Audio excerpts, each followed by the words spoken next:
Good morning, guys. We're here today at Chiptuning. My name is Robert. This is Shalom. We're going to do a conversion from a top mount intercooler on a 2010 Hilux, a 3 litre, from top mount to front mount.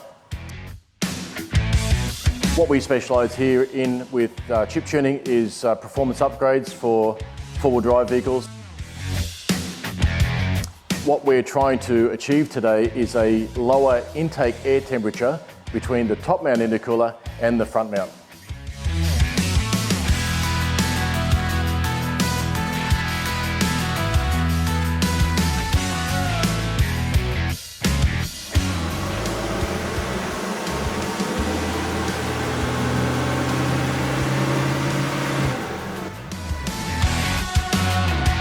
Okay, so we've just done a dyno run, guys, with a stock 2010 Hilux 3 litre. It's got a aftermarket exhaust on it. Just wanted to show you what happens with the standard top mount intercooler on these.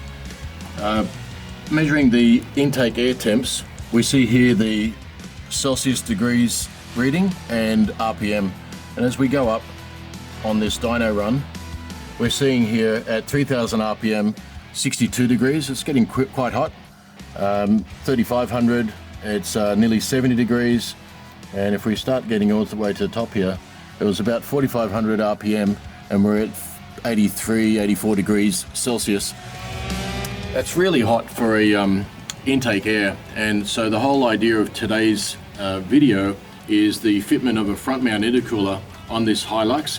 And we expect to see back-to-back comparisons of this intake air temp coming down substantially.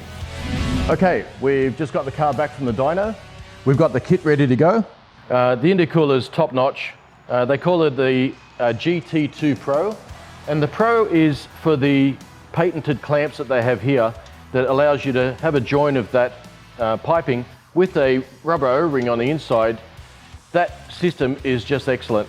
I've also noticed that the silicone hose that they're using is a full 5-layer silicone hose, but on the inside, I don't know if we can cut into that, but it's got a Nomex layer on the inside that protects from oil damage